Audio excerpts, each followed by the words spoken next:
Hello everyone, welcome back to my channel.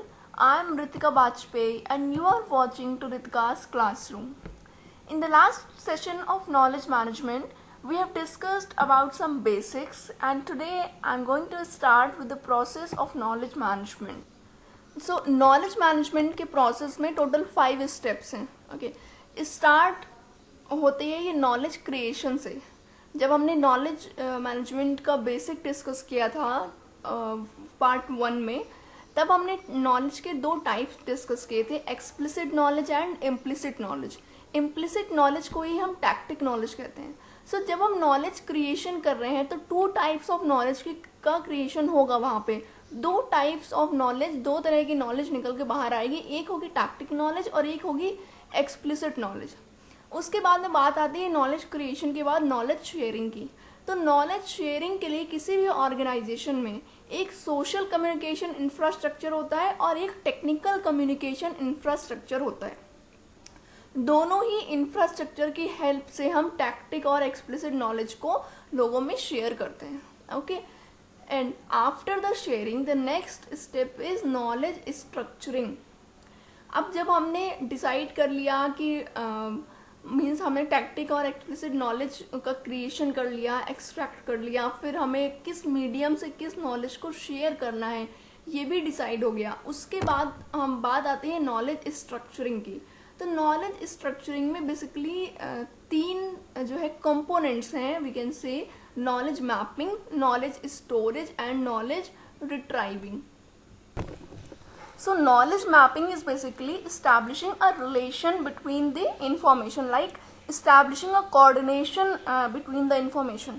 And the next is information storage. After you have made a proper coordination in the information में proper coordination और relationship establish करने के बाद अब आपको information को store करना है जिससे कि easily information को use पढ़ने पे retrieve किया जा सके, easily हम वो information को fetch कर सकें.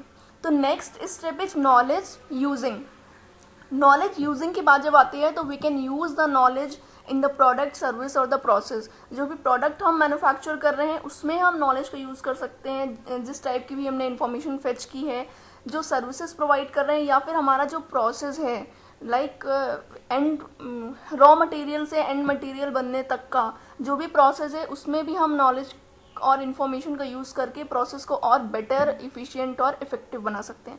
And the last step of the knowledge management is knowledge auditing. So knowledge auditing basically deals with the auditing of knowledge assets and measuring the intellectual capital.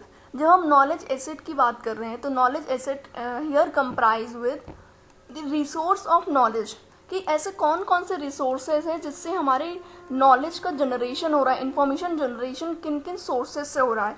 उन सारे सोर्सेज को audit करना. जब हम information generation के sources को audit करेंगे, knowledge assets को ऑडिट करेंगे, then only we can ensure that we are getting the right information for the right decision at the right time. Okay, and the next is measuring the intellectual capital. By measuring your intellectual capital, again you can ensure that the quality of the knowledge is good and can be used while making the decisions. So this was all about the process of knowledge management. और knowledge audit का जो step है, last step, इसमें अगर हम कोई भी lacuna मिलता है कि कोई improvement area है, so on the basis of that improvement area we can again recreate the knowledge. Okay, so I think the process of knowledge management is clear. Knowledge creation, sharing is building knowledge management into strategic framework. अब organisation ने अपने goals को achieve करने के लिए जो एक strategic framework develop किया है, उस स्ट्रैटेजिक फ्रेमवर्क में हम नॉलेज मैनेजमेंट के प्रोसेस को इंक्लूड करके और इफिशिएंटली और इफेक्टिव वे में अपने गोल्स को अचीव कर सकते हैं. And with the help of knowledge management, we can easily build the gap between the present state and the desired state. तो अब knowledge management का क्या रोल है इसमें? The very first point is innovation and creativity. So innovation, creativity के help से हम और बेटर वे में अपने गोल्स को अचीव कर सकते हैं. rather than focusing on the duplication of the work, innovation and creativity actually gives an edge, a positive response to the organization. The next is concentrate on capacity building for long term potential. जब हम knowledge management की बात कर रहे हैं तो focus रहता है कैपेसिटी बिल्डिंग पे, जिससे हम लॉन्ग टर्म पोटेंशियल अपने ऑर्गेनाइजेशन का इम्प्रूव कर पाएँ और उस पर कंसंट्रेट कर पाएँ. Next is help the workers to build skills and competencies to meet future needs and challenges. With the help of knowledge management, we can create the new information and disseminate the same for taking the right decisions to the right person. जब हम knowledge management को involve कर रहे हैं strategic framework में, तो हम नया नॉलेज क्रिएशन करेंगे और उस जो भी नॉलेज हमने क्रिएट किया है उसको राइट पर्सन को प्रोवाइड करेंगे. हम वो राइट पर्सन कौन होगा? हमारे ऑर्गेनाइजेशन के workers.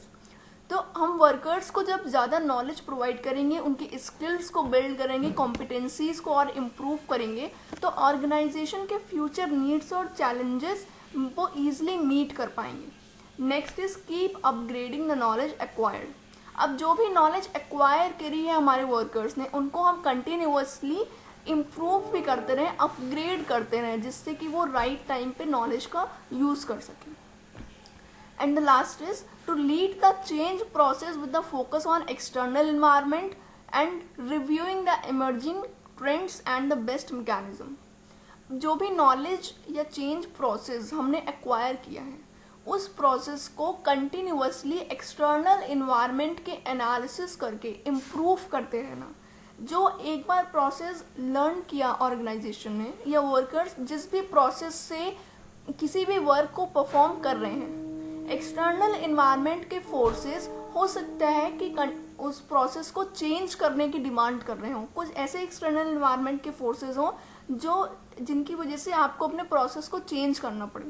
And with the help, अगर आप उन प्रोसेसेस को चेंज करेंगे, एक्सटर्नल इन्वायरमेंट के फैक्टर्स को एनालाइज करेंगे, तो हमारी कॉम्पिटेंसी बढ़ेगी और हम फ्यूचर नीड्स को मीट कर पाएंगे.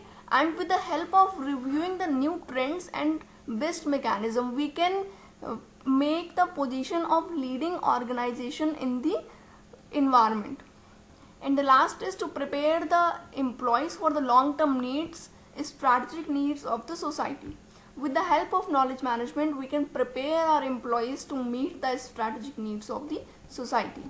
The next is key points in building strategic knowledge management. So, जब हम स्ट्रैटेजिक नॉलेज मैनेजमेंट का फॉर्मेशन कर रहे हैं, बिल्ड कर रहे हैं स्ट्रैटेजिक नॉलेज मैनेजमेंट, तो कुछ की पॉइंट्स हैं जो कि ऑर्गेनाइजेशन को हमेशा कंसीडरेशन में रखने चाहिए.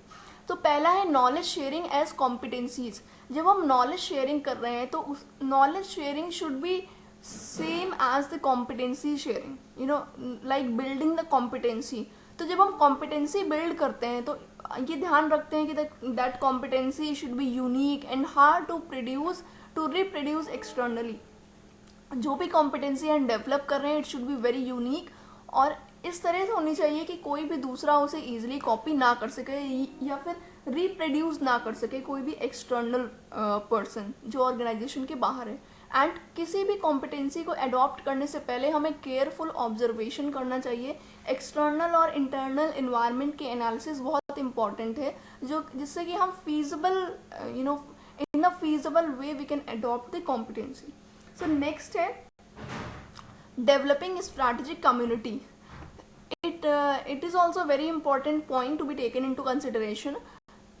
यहाँ पे स्ट्रैटेजिक नॉलेज कम्युनिटी को डेवलप करने से मतलब है कि आप ऐसे कम्युनल शेयरिंग और ग्रुप इंटरैक्शंस को डेवलप करें जिससे ईजिली आप नॉलेज को शेयर कर सके. जब आप ग्रुप इंटरैक्शन करोगे तो ईजिली किसी भी नॉलेज को शेयर कर सकोगे और इम्प्लीमेंट करना भी ईजी होगा. नेक्स्ट है involve the whole community rather than few while building the knowledge framework. जब ऑर्गेनाइजेशन में नॉलेज फ्रेमवर्क बनाने का प्रोसेस चल रहा है, when the building of knowledge framework is going on, so you should involve all the employees. यहाँ पे whole community का मतलब है you should involve all the employees rather than very few. अगर आप सिर्फ टॉप लेवल मैनेजमेंट को ही उस नॉलेज नॉलेज फ्रेमवर्क डेवलप करने में इन्वॉल्व करोगे तो मिडिल लेवल मैनेजमेंट उसको समझ ही नहीं पाएगा. और क्योंकि मिडिल लेवल मैनेजमेंट को ही लोअर लेवल ऑफ मैनेजमेंट से इम्प्लीमेंटेशन कराना है, तो अगर आप पूरी कम्युनिटी को इन्वॉल्व करेंगे तो जो भी आपने फ्रेमवर्क डेवलप किया है उसका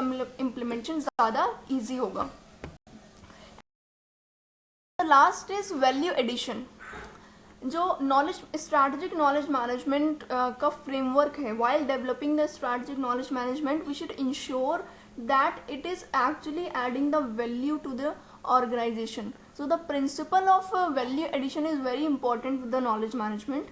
अगर आप नॉलेज मैनेजमेंट से अपने प्रोडक्ट, सर्विसेज या प्रोसेस में कुछ भी वैल्यू एडिशन नहीं कर रहे हो, then it is worthless to develop such kind of a strategic framework.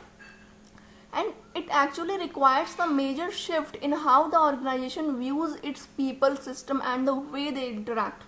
जब आप strategic knowledge management framework develop कर रहे हो ऑर्गेनाइजेशन में, और ऑर्गेनाइजेशन के व्यूज़ में कोई भी शिफ्ट नहीं हो रही है, जो पहले प्रोसेस था या पॉइंट ऑफ व्यू जो पहले था वही अभी भी चल रहा है. जो भी नॉलेज मैनेजमेंट का आपने प्रोसेस किया उसकी हेल्प से अगर आप ऑर्गेनाइजेशन के लोगों में, वर्कर्स में, सिस्टम में और उनके इंटरेक्शन के वे में कोई चेंज नहीं देख पा रहे हो, कोई चेंज अगर नहीं नोटिस हो रहा है, तो it means it is not adding value at all. And any activity related to knowledge management should be scrutinised carefully to ensure that it adds value. कोई भी एक्टिविटी, अगर आप नॉलेज मैनेजमेंट की कोई एक्टिविटी अपने ऑर्गेनाइजेशन में करा रहे हो कि ये नॉलेज मैनेजमेंट कुछ वैल्यू एडिशन करेगा हमारे ऑर्गेनाइजेशन में, so it should be scrutinised carefully कि एक्चुअली में ये प्रोसेस वैल्यू एडिशन करेगा भी या नहीं. सो आज के वीडियो में हमने डिस्कस किया नॉलेज मैनेजमेंट का प्रोसेस और नॉलेज मैनेजमेंट की हेल्प से कैसे हम एक स्ट्रैटेजिक फ्रेमवर्क को डेवलप कर सकते हैं. जब हम नॉलेज मैनेजमेंट को स्ट्रैटेजिक फ्रेमवर्क में कन्वर्ट कर रहे हैं तो we should develop it with a community and as a core competency. And कोई भी एक्टिविटी जो आप एड ऑन करा रहे हो, it should add the value to the organisation. So this was all about this session. Thanks for watching and don't forget to like, subscribe and share the video.